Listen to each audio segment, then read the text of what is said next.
y en estado de incertidumbre y atento a lo que está ocurriendo en Ucrania.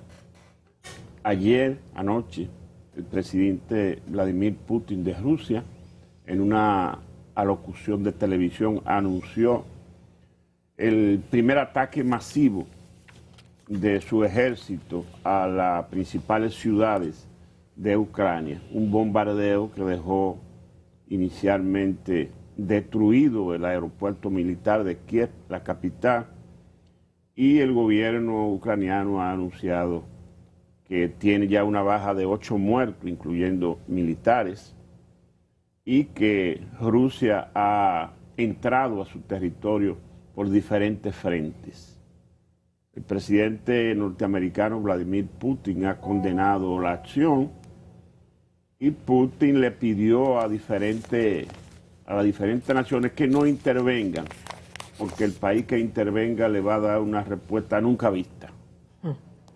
O sea que el mundo, pendiente de eso, de lo que está ocurriendo ya, la invasión masiva, los enfrentamientos y la actitud radical del presidente Putin de llevar a cabo lo que él llama la defensa de los prorrusos que estaban siendo masacrados por el ejército de Ucrania. La Organización de las Naciones Unidas hizo un llamado al presidente Vladimir Putin para que deponga su actitud y que vuelva al diálogo a los fines de buscarle una solución pacífica a eso. El primer impacto de esa acción militar masiva ocurrió en los mercados bursátiles. El petróleo alcanzó los $100 anoche mismo y sobrepasó. Es decir, que estamos en medio de una grave situación de guerra en esa zona de la Europa del Este y la agudización de la crisis económica y la carrera inflacionaria que provocan los aumentos de precios del petróleo e impactan en todos los combustibles y los alimentos. Bueno, mire usted que, como usted señala, don Freddy Sandoval y Bracamonte,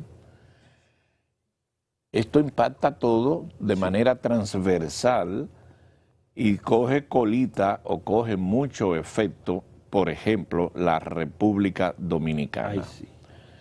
Y por eso decir muchas cosas. Estoy buscando aquí algo para leerles simple. Ustedes saben que por un asunto que viene heredado ya desde nuestra presencia en Fitur y un lazo de hermandad con una compañía especializada en tecnología satelital y tecnología de transmisión, desde que estuvimos en Fitur hemos conectado con esta compañía y por eso ustedes han visto que hemos tenido la oportunidad de tener transmisiones verdaderamente directas y desde el escenario en Ucrania. Ha estado con nosotros desde la semana pasada Sol Macaluso, que es una reportera de 2 reporteras que tiene esta compañía, que cuando estuve en compañía del periodista Dani Alcántara en Fitur, llegamos a establecer esta relación, sobre todo en mi persona, y de ahí viene la relación como tal. ¿Qué pasa? Hoy estaba programado, oiga cómo estoy hablando, una transmisión que íbamos a hacer desde allá como la venimos haciendo. Estaba o está programada. Pero temprano en la madrugada recibí este mensaje allende los mares, que lo voy a compartir con ustedes para que ustedes vean en sincronización con lo que acaba de decir Freddy Sandoval de cómo está la situación allá. Si ustedes escuchan este parrafito que me mandaron, es lo siguiente. Buenos días, atención. La periodista Sol es Sol Macaluso, nada más pusieron Sol, está siendo evacuada de Ucrania en este momento y se encuentra en una casa previamente de unos ucranianos. Me informan que tratarían de hacer conectividad en video o una llamada para informar de la situación. Eso me lo mandaron temprano, ¿verdad? En la madrugada.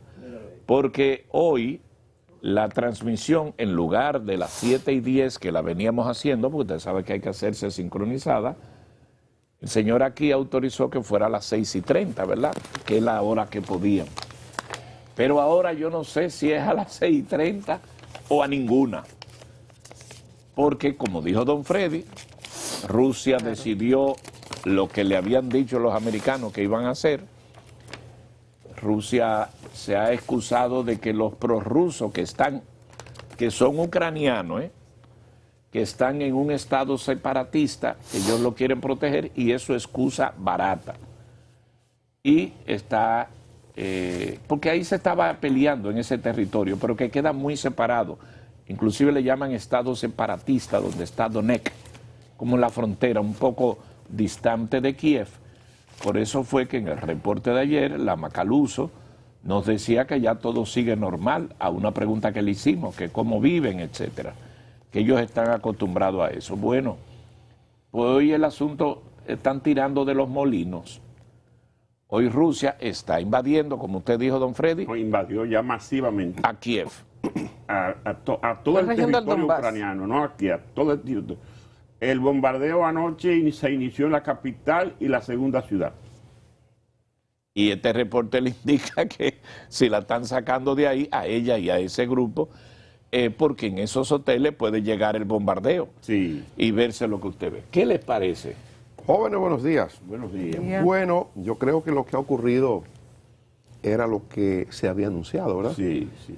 No hay duda de que la gente sabe cómo opera el espionaje en el mundo. Y para el que no lo sabe, hasta en las películas uno observa el comportamiento de los espías o de los dobles agentes y cómo los organismos más impenetrables aparentemente son infiltrados, resultan afectados por este sistema de espionaje mundial. Estados Unidos, evidentemente, que había estado recibiendo informaciones privilegiadas sobre la estrategia rusa. Eso que usted ve en la película de los espías, los del FBI, teniendo información, o lo de la CIA, con informaciones de otros estados, que uno cree a veces que es un estado con un anillo suficientemente poderoso como para no ser infiltrado, y lo infiltran. Es evidente que Estados Unidos estuvo recibiendo informaciones precisas sobre los movimientos que daba Rusia frente a Ucrania. Y por eso el presidente Biden, el Departamento de Estado en otros momentos, hablaban sobre las informaciones de que ellos disponían, incluso anunciando que la decisión de Rusia estaba tomada y que no se atrevían a ponerla en ejecución hasta después de que terminaran los Juegos Olímpicos de Invierno de China, para no deslucir ese acontecimiento de un aliado que todo el mundo sabe ya, que evidentemente que China tiene sus intereses y coincide con Rusia, porque lo que le pasa a Rusia con Ucrania es lo mismo que le puede pasar o le está pasando a la República Continental de China con la República de China en Taiwán, como le llaman. De manera que ciertamente las informaciones eran buenas. El presidente Putin lo anunció, anunciando el presidente Putin en televisión, contándole al país lo que estaba ocurriendo, estaba produciéndose ya lo que él estaba anunciando como un hecho. Y se ha producido, como ha contado Freddy, como contaba ya, operaciones militares en la República de Ucrania. Y eso va a pasar por la ciudad, por Kiev, va a pasar por donde tenga que pasar, porque la excusa es, como bien apunta Luisín, el hecho de que a algunos ciudadanos prorrusos se le estaba dificultando, le estaban atacando, y entonces Rusia va en su defensa. Eso es, de entrada, lo que aparentemente estaba motivando una decisión de última hora. Esto evidentemente que es una historia que ha construido, está construyendo Rusia, porque no es verdad que la cuestión se adelanta o se decide porque están atacando a ciudadanos prorrusos en Ucrania. No, la cuestión se está produciendo porque Rusia entendió que permitir el control o un mayor dominio de Occidente, encabezado por Estados Unidos y por otra parte la Unión Europea, en Ucrania era abrirse un flanco de vulnerabilidad y de mucho peligro para la estabilidad interna de Rusia. No solamente por lo que Ucrania significa en términos de intereses económicos, el asunto del gas y otras cuestiones importantes para la economía de Ucrania y para la economía de la zona, sino porque Rusia estaba cuidando o está cuidando aspectos fundamentales de seguridad.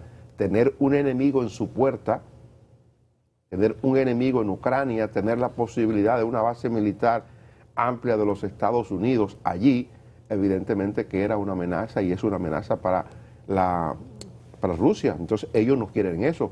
Y el ingreso de Ucrania al a la OTAN, que es lo contrario del Pacto de Varsovia, meter a Ucrania en la OTAN, evidentemente que la OTAN es la asociación que se construye, se crea después de la Guerra Mundial, y el principio fundamental es de solidaridad entre Estados. Los Estados miembros, o atacar a un Estado miembro de la Organización del Tratado del Atlántico Norte, atacar a uno es atacar a todos. Y la respuesta que da uno con respecto a una agresión la dan todos. Y entonces meter a Ucrania en ese paquete, evidentemente que es un asunto de alta peligrosidad para Rusia, y Rusia está operando. Esa es la verdad clara. Lo de Putin ayer es una excusa barata, como dice Licín, pero la verdad es un asunto de seguridad y de sobrevivencia de Rusia frente al resto del mundo que se opone. Debo decirle a todos los amigos televidentes, acabo de tener comunicación con Sol, está ubicada fuera ya de Kiev, está a unos 10 kilómetros, la sacaron, y por lo menos en este momento don Freddy citó algo muy detalloso, de muchos detalles, y es que nos va a comunicar en cualquier momento y vamos a hacer el live, porque una de las cosas que se pierden son las comunicaciones. Fíjense cómo los rusos atacaron la base de Kiev, la base militar, para que no salgan a la defensa. Y lo próximo es cortar las antenas para que... En ese operativo, Kiev dijo que derribó 6 aviones y 2 helicópteros en el bombardeo a la base militar. Sí, pero lo que te quiero... A mí me gustó más lo que usted dijo del otro detalle. Perdón, con ese detalle, yo acabo de decirle a Sol que lo hagamos cuanto pueda. Obvio, le dije que primero su resguardo, el tema de seguridad. ¿Qué pasa? Ahorita corta la comunicación, usted que sabe de eso, tumban la torre.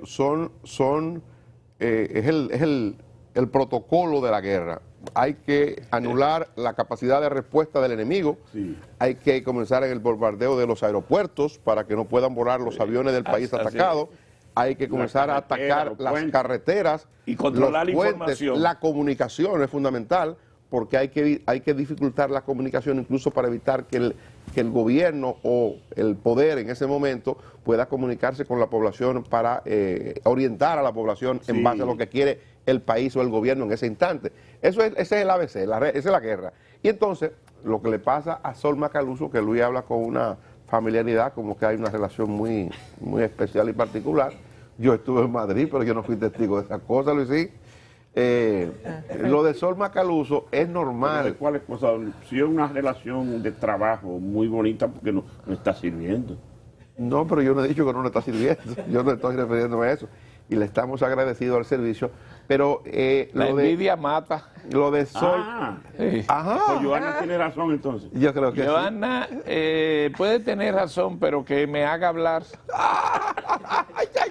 Usted sabe lo que nosotros no sabemos, dígalo.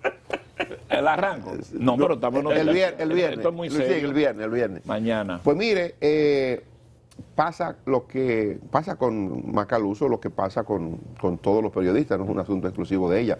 Es que los periodistas que han ido desde diferentes partes del mundo, los que se han internado en Ucrania para ser testigos de lo que ocurre o para contarle al mundo lo que está ocurriendo en esa parte, están en una situación de peligro. La prensa de hoy habla de la muerte de un periodista y herida a otros periodistas en una manifestación que se dio en Haití ayer. O sea, los periodistas estamos expuestos a eso, los reporteros estamos expuestos a vivir esas dificultades y ese peligro permanente cuando usted va a cubrir una huelga, cuando va a cubrir un evento como el que se está produciendo, se desarrolla en Ucrania, que es una guerra. Evidentemente que hay que estarlo movilizando por lo regular. Incluso ustedes lo habrán visto también en películas, vuelvo a decir, como en la guerra hay algún tipo de protección y de cuidado contra los reporteros internacionales, los reporteros de guerra, reciben entrenamiento incluso y son protegidos por las partes, por lo regular. es porque, bueno, porque son los que cuentan la historia después o son los que informan sobre lo que ocurre. Y un bando intenta de persuadirlo de la razón que dice tener sobre lo que está ocurriendo y el otro bando por igual. Eso ocurre, pero entre una cosa y la otra, ciertamente la vida de un reportero está expuesta a de repente una bomba, por ejemplo, un misil. Eso pasa. Entonces, a Sol Macaluso, que no nos está escuchando en este momento, Luisina está en comunicación con ella vía WhatsApp, pero evidentemente que lo que hay que desearle a ella y a los colegas periodistas que están dando ese servicio de cobertura es que se cuiden. La vida, bueno, hay que cuidar la vida. Primero la vida. Primero la vida. Exacto, miren cómo estaban ellos, eso lo había ella reportado ya, ¿no? Fuera de cámara, con el paquete listo. Estábamos en un hotel, pero nos fuimos, ¡pam! No es eso de que... no, eso es así. Número 1, número 2. Es una mochilita con lo imprescindible. Porque no pese mucho. No es maleta, ni con maquillón, ni que el necesario con maquillaje. Es una mochila. Es una no, mochilita. porque uno, esas cosas nada más las ve en películas, pero miren, nosotros estamos teniendo hoy la posibilidad de ver esto así en vivo, pero miren esa foto de ahí. Cuando se dan esos bombardeos, eso cae ahí, es destruir, o sea, tú no tienes para dónde coger. Es como un terremoto. Sí, mire, entonces parece que su amigo Putin está como en... Radical. Está decidido a todo. Pero perdón, Luis, pero es que, oye, uno ve esta parte del mundo porque lamentablemente, o yo no sé si afortunadamente, la gente quizás no lo advierte, pero hay lo que se llama la contaminación de la información. Estados Unidos y Oriente y Occidente, Estados Unidos y Occidente tienen una versión del mundo, tienen una versión de Rusia, sí, que influye mucho sobre esta parte del mundo y la gente termina solo creyendo la versión que Estados Unidos nos suministra a través de las agencias que ellos controlan y manejan, a través de las emisiones de las cadenas de noticias internacionales, por ejemplo, Univisión, Telemundo, CNN. Esa gente cuando hablan del caso desde un punto de vista interesado, ciertamente. Entonces cuando Luisín habla de lo de Putin, yo también me pongo del lado de Putin por lo que yo contaba, es decir, digo, no es que esté del lado de Putin porque simpatice con Putin, sino porque hay un asunto normal de protección de su país frente a lo que es una situación de mucho peligro con el empoderamiento, el control de Occidente en Ucrania. Su reacción está siendo una reacción de protección a sus ciudadanos. Por eso, ya a él primero lo empoderan, a Putin, como ocurre en los países democráticos, a él el Congreso le dio poderes para la guerra. O sea, lo que está haciendo el presidente Putin, como ocurre en Estados Unidos, que el Congreso autoriza a su presidente a ir a la guerra, en Rusia se ha hecho ese procedimiento, le han autorizado al presidente a dar los pasos que está dando en defensa y en protección de los intereses de Rusia. Al señor Zelensky, que es el presidente de Ucrania, hay un tema que no se ha vuelto a tratar ahora, pero que yo lo quiero recordar. Ustedes recuerdan que siendo el presidente Donald Trump presidente de los Estados Unidos y en momentos en que el señor Biden se perfilaba como el candidato por los demócratas, el señor presidente Trump sacó un expediente donde trataba de involucrar al señor Biden, en ese momento precandidato, aspirante a ser el candidato por los demócratas, trató de involucrarlo en una mafia, en una operación en la venta de gas con el señor Zelensky, que era presidente ya de Ucrania, y específicamente hablaba de que el jefe de esa mafia, o de ese negocio, como él le llamaba, era Hunter Biden, hijo del señor Joe Biden, que terminó siendo candidato y posteriormente y actualmente presidente de los Estados Unidos. Hay un tema de interés ya de negocio entre la familia Biden y el presidente de Ucrania, y la gente recordará el compromiso de Trump para desbloquear unos fondos de $400 millones que había para Ucrania. O sea, hay una relación, es verdad, y por eso la sospecha del presidente Putin, hay una relación bastante curiosa entre los Estados Unidos y Ucrania. Sí, mire, Dani, cuando dice la prensa internacional una intervención militar masiva de Rusia a Ucrania, se refiere a que entraron la columna de tanques que estaban en la frontera, entraron a Luhansk y Donetsk, que son las ciudades separatistas. Sí, son ciudades que están entre Rusia y Ucrania. Pegada Son a la las frontera. dos ciudades más cercanas de Rusia, Luhansk y Donetsk. Entonces- y el idioma que se habla ahí es Es ruso. ruso. Sí. Entonces la columna de tanques entraron a esas dos ciudades, pero simultáneamente comenzó el bombardeo a la misma hora de la capital, las bases militares y otras dos ciudades importantes. Entonces, cuando usted habla de los aliados, a China no se puede meter entre los aliados porque China ha aclarado ya 2 veces vía su Cancillería y su canciller que no tiene aliado en el conflicto de Rusia y Ucrania y pide moderación a los involucrados, ni siquiera menciona países, a los involucrados. Es una situación conservadora de China que el momento lo amerita. Y entonces Rusia ha dicho que tiene como aliado a 4 países en la Euroasia, que son Bielorrusia, Que es de Rusia, que es de Rusia, que está en Europa. sí, Armenia, Kazajistán y Kurdistán. Esos son Esos aliados. son los aliados fundamentales que tiene Rusia, que tiene incluso base militar en cada uno de ellos. Tenemos, perdón, Freddy, tenemos, Luisín, parece ya lista